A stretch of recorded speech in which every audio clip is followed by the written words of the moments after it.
자시델렉 시청자 여러분 안녕하십니까? 티베트와 달라이라마, 티베트 중앙정부에 대한 주간 뉴스를 시작하겠습니다. 티베트의 정신적 지도자 달라이라마는 기누르 주민들이 올린 창수 기도식에 참석했습니다. 티베트 내부 고발자가 불법 모래 채굴 폭로로 8개월 징역형을 선고받았습니다. 펜파제링 대통령이 12월 공식 미국 방문 소화 중입니다. 펜파제링 대통령이 티베트 예술가 축제 폐막식에 연설했습니다. 티베트 학교 교육 개선 논의하고 다람살라에서 심포지엄을 개최했습니다. 티베트의 교육 위기 제17차 UN 소수민족 포럼에서 강력히 제기했습니다. 스톡홀름에서 열린 위택 전략회의에서 젊은 티베트인들이 참여했습니다. 군딜링 림보체가 바티칸 세계 종교 간 회의에서 평화와 화합을 강조했습니다.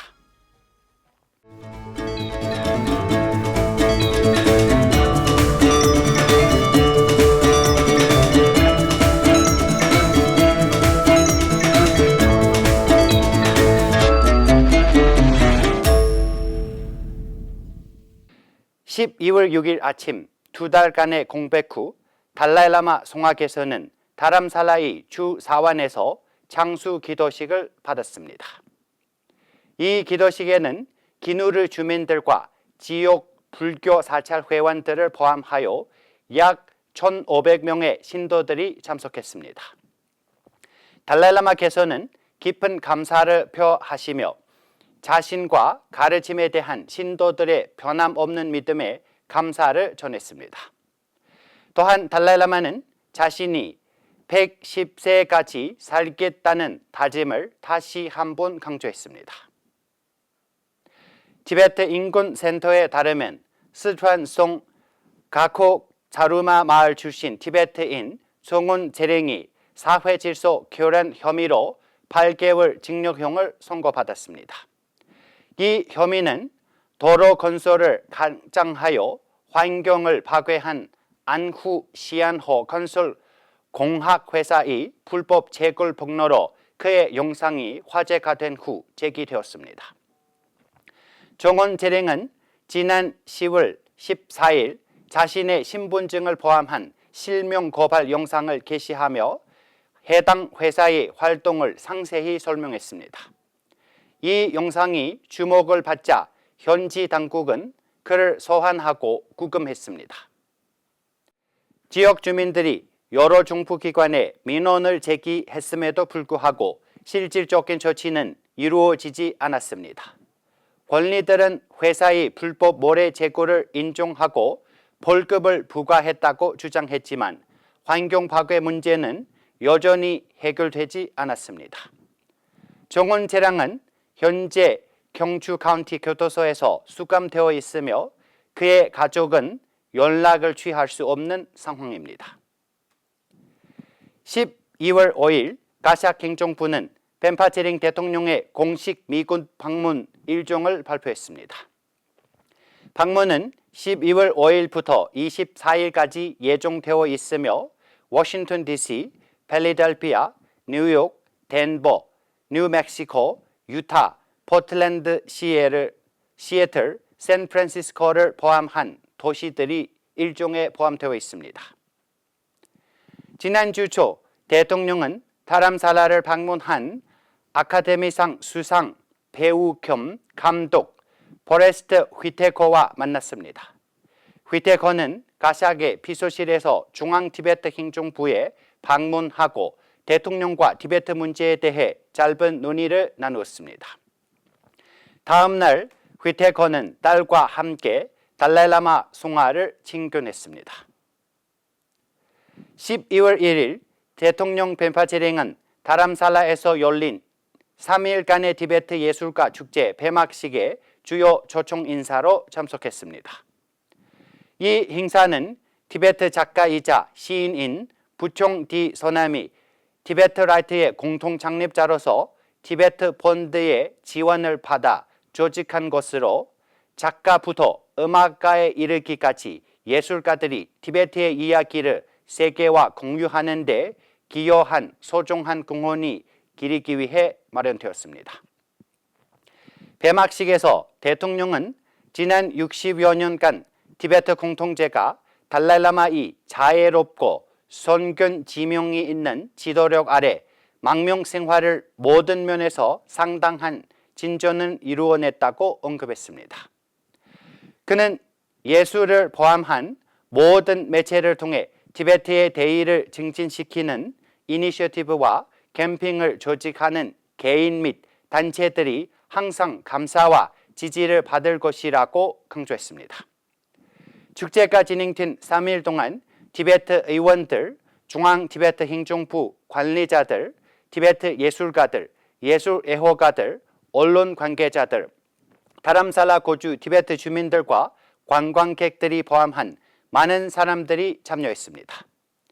이 축제에는 세계 각지에서 온 티베트 작가, 가수, 음악가들이 참여해 다양한 프로그램을 선보였습니다. 12월 5일 다람살라 호텔 놀부 하우스에서 티베트 학교 교육 강화를 위한 이틀간의 심포지엄을 시작했습니다. 이번 심포지엄은 기존 티베트 교육 시스템의 질을 더욱 발전시키고 미래지향적인 교육 이니셔티브를 계획 및 전략화하며 망명 티베트인의 기본 교육 정책에 따라 티베트 학생들을 육성하는 데 초점을 맞추고 있습니다. 개회식에는 삼통 림보체 교수가 주요 초청 인사로 참석했으며 달람 돌마 장라 교육부 장관과 직메 남겔 장관이 교육부를 대표하여 함께 자리했습니다. 달람 돌마 장라 교육부 장관은 교육부의 주요 책임을 설명하며 2019년 이후 티베트 학교를 방문하여 시스템의 결합을 파악하고 이를 해결하기 위한 평가 활동을 강조했습니다.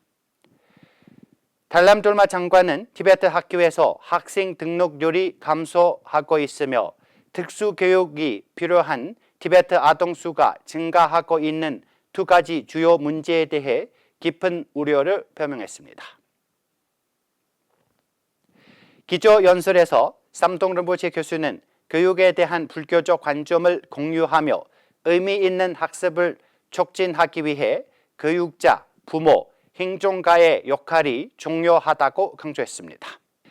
그는 듣기, 숙고하기, 명상하기의 3종 실천을 통해 무지를 제거하고 지식을 내면화한다고 설명하며 단순히 정보를 얻는 것이 넘어서 진정한 이해를 중요성을 강조했습니다. 림보체는 교사와 학습 간의 상호학습 역동성을 강조하며 교사들에게 학생들의 호기심을 자극하고 학습의 공백을 메워 교육 부담스럽지 않고 흥미롭게 만들 것을 당부했습니다. 또한 그는 티베트 불교 가르침이 인류의 행복에 중요하다는 점을 언급하며 티베트 젊은이들에게 이러한 지혜를 보존하고 전파할 것을 촉구했습니다. 심포지엄에는 교수, 전직 교장, 교수, 교육 리더 등 다양한 교육 분야의 전문가들이 참여했습니다. 690명이 참석한 제17차 유엔 소수민족 문제 포럼에 제네바에서 개최되었습니다. 이번 포럼은 공공 영역, 교육, 미디어, 문화에서의 소수민족 대표성을 다루며 소수민족의 의사결정 참여, 문화유산 보존, 문화적 관행을 보호하기 위한 정책을 강조했습니다. 11월 29일 교육 세션에서 제네바 티베트 사무소의 유엔 인권옹호 담당관 분속 둡겔은 티베트에서의 중국의 행동을 강력히 비판했습니다. 그는 100만 명 이상의 티베트 어린이를 기숙학교에 강제 등록시키고 티베트어 교육을 금지하는 행위, 성지 파괴, 그리고 문화 옹호자들에 대한 탄압, 어린 승려를 사원에서 강제 퇴거시키는 행위를 언급하며 이를 티베트 정체성과 문화 생존에 대한 체계적인 공격이라고 지적했습니다. Destruction of ancient religious sites like Atok Monastery and compulsory relocation of Tibetans from their ancestral land. The persecutions extend far beyond the infrastructure and education. Advocate for the Tibetan cultural preservation faces severe repressions as demonstrated by the detention of individuals like Siring So, who have courageously spoke up against the ethnic discrimination. The forcible removal of young monks from the religious institution present a direct attack on transmission of Tibetan religious and cultural tradition to future generations. The 2024 Freedom House report identified Tibet as one of the least free regions globally, facing systematic religious and political repression, ethnic discrimination, and threat to the fundamental human rights. The Council is considering action to hold the Chinese government accountable for the atrocities and ensure the equal rights of Tibetan children to receive the education in the Tibetan language. I thank you. 이번 포럼은 소수민족이 직면한 도전 과제를 파악하고 공정한 대표성을 위한 권고안을 개발하며 이 권고안은 유엔 인권 이사회에서 제출 보고서에서 반영될 예정입니다. 유럽 6개 지역에서 온 30여 명의 젊은 티베트인들이 스웨덴 티베트 공동체의 지원으로 중앙 티베트 행정부 정보 및 국제관계부가 주최한 3일간의 위택 전략회의 및 훈련을 위해 스톡홀름에서 모였습니다. 이번 행사는 티베트 운동의 미래 지도자로 젊은 세대 역량 강화하는 데 초점을 맞추었습니다. 주요 하이라이트로는 중앙 티베트 행정부 대변인 텐친 렉시아가 기조 연설, 스웨덴 티베트 위원회 의장 마티아스 피오레네스 특의 옹호 활동 도전에 대한 강연, 국제 티베트 캠핑의 왕포티 등이 진행한 효과적인 옹호 활동 훈련 세션이 포함되어 있습니다. 참석한 각국 코어디네이터들은 자신의 활동 현황을 공유했으며 하루의 마지막에는 티베트 전통을 선보이고 문화 축제로 마무리되었습니다. 이번 회의에는 젊은 티베트인들에게 티베트 대의를 증진하기 위한 기술과 전략을 익히도록 돕는 것을 목표로 했습니다. 11월 29일부터 30일까지 스리 나라야사 구루쿨람 재단과 교황청 종교 간 대화 병의회 공동 주최한 세계 종교 간 회의가 바티칸에서 열렸으며 교황 프란시스코가 참석했습니다. 교황 프란시스코는 도덕적 가르침의 실천과 종교 간 화합의 중요성을 강조하며 이를 통해 글로벌 문제를 해결해야 한다고 역설했습니다. 티베트 불교 대표로 참석한 군델랭 다작 rinpoche는 달라이라마 숭하의 종교 화합에 대한 헌신을 강조하며 세계 평화, 청소년을 위한 도덕적 지도, 그리고 자비로운 미래를 위해 종교 간 협력이 필요하다고 역설했습니다. rinpoche는 달라이라마 숭하의 저서를 교황에게 선물하며 2025년 영국에서 열리는 종고회의에 초대받았습니다. 저희가 준비한 뉴스는 여기까지입니다. 고맙습니다.